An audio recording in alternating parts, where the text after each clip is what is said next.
جس چیز کو مجھے اور آپ کو صرف معلوم ہے، ان کو تو کیا پتا. اس پہ مذاق کرایا گیا،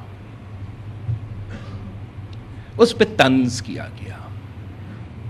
تو میں اس بات پہ اس لیے شروع کرنا چاہ رہا ہوں کہ یہ نہ سمجھیں کہ میں لاہور یا اسلام آباد سے آیا ہوں، میں آپ میں سے ہوں. میرا خاندان کا، میرا جماعت کا سفر نو کانفیڈنس موشن اور کٹ پتلی خان سے شروع نہیں ہوتا.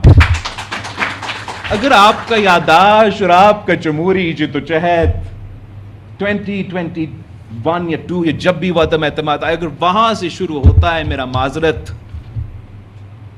آپ کو کچھ نہیں معلوم.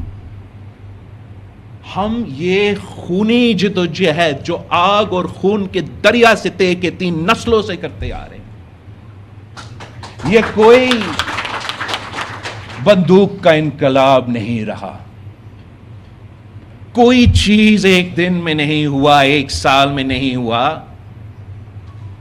آپ جس 1973 کانسٹیٹیوشن کی بات کر رہے ہو، جس کی بنیاد بالکل قائد عوام شہید ذوالفقار علی بھٹو نے رکھا، جس پہ آج تو پورا کنسنسس ہے کہ ملک کی اگر کوئی نہ کوئی کانسیپٹ ہے، بیسک سٹرکچر ہے، تو وہ ہے. اسی 1973 کی آئین کی بحالی شہید محترمہ بینظیر بھٹو کی زندگی کی سیاسی جدوجہد کا مقصد تھی.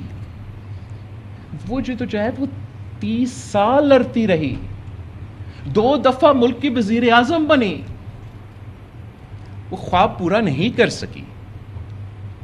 جس 2006 سے ڈاکیومنٹ چارٹر ڈیموکریسی جس کا آپ کا ذکر آپ ابھی کر رہے تھے، اسی ڈاکیومنٹ کے نتیجے میں ہمیں 18ویں ترمیم ملا، جس کا مقصد ایک 1973 کانسٹیٹیوشن کا بحالی، اور دوسرا جو کالا قوانین ہے، عامر کے کیے گئے قوانین، جس میں کسی جج میں ہمت نہیں تھا کہ وہ ڈکلیئر کرے کہ یہ غیر آئینی ہے یا غیر قانونی ہے. میں تو حیران ہوں، اپنے ریفرینڈم، ضیاء الحق کا ریفرینڈم آئین کا کون سا شک کے خاطر. اب اسی 1973 کی آئین کو ہم نے بحال کیا چارٹر آف ڈیموکریسی کے تھرو، اور جو ہم نے دیکھا اس 3 نسلوں کی جدوجہد میں، جب قائد عوام شہید ذوالفقار علی بھٹو کو پھانسی پہ چڑھایا گیا اور میرے جماعت کے کارکن کو، مختلف جماعت کے کارکن کو نشانہ بنایا گیا، تو اس زمانے میں ہم ان عدالت سے گزرے، اور ایسے نہیں گزرے. ہم ان عدالت سے ایسے گزرے کہ جو بھی آپ پاکستان پیپلز پارٹی کا بڑا آدمی آج دیکھیں گے نا،